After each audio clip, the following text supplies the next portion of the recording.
All right, hey, what's going on? This is Dan Keller, your mortgage advisor at New American Funding. I want to welcome you to another episode of Making Sense of the Markets. Today is Saturday morning at 9 o'clock, July 8th, episode number 28.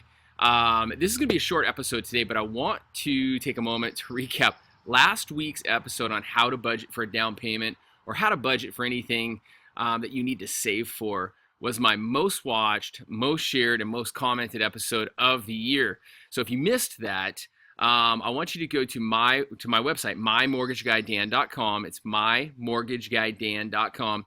And if you scroll right down below the fold, you're going to see all of my episodes from most recent to past are uploaded there. So, like I said, I'm going to keep it short today. I want to focus kind of on, I learned a long time ago in regards to watching the markets, that trend is your friend. And Dan Rawich taught me this, and in this case, the trend is kind of showing you what the market's doing. And right now, unfortunately, we've got this ugly downward trend right here. I don't think it's causing interest rates to increase. I don't think it's going to be a sign of maybe long-term rate hikes, but I think for now, I want you to pay close attention to that because it's certainly worth watching. You know, the Dow had a huge week on Monday, then it settled back down later in the week. I think what's causing the bond market to sell off a little is good economic news as it relates to unemployment and jobs.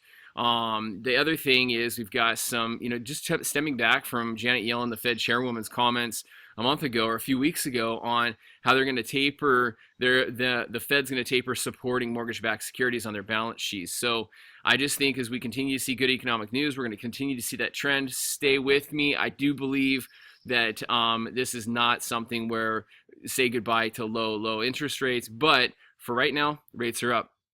Government rates are still, depending on your down payment and credit score and type of property, still in the upper threes. And then Fannie Mae, Freddie Mac loans, depending again on the type of property, credit score, and down payment in the low fours. So as I mentioned, I was going to keep it short today. Every once in a while, I just want to share kind of an evidence of success story out of my office. This isn't about me or bragging about me. Please don't take it that way. It's about my team, my incredible team. Jason Hoskins and Dan Dietrich and Katie and my processor Katie Foshi and New American Funding in general. This is an example right here of a veteran client. I have a huge place in my heart, huge for veteran clients. Love serving our veterans. And this is a situation where a few months back, a veteran client called me. They were referred to me by a past client. And this particular client was told no by two other banks. I believe they were told no way too early in the process without them giving him some advice and helping him out. But nonetheless, two other banks told him no. He came in with a 539 credit score. That's too low, really. We need a 580. And that's, I'd like to see actually in the low sixes. But long story short, gave him some tips. About 50 days later, we got his credit score up over 590, which is certainly good enough to get you in the door with VA. 27 days later, we closed on a home loan.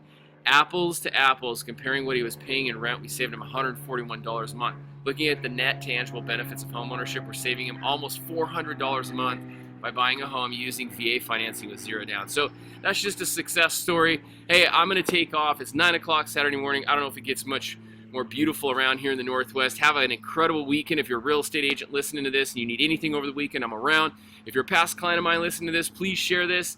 And man, if you need anything, I'm here to help, okay? Until next week, take care.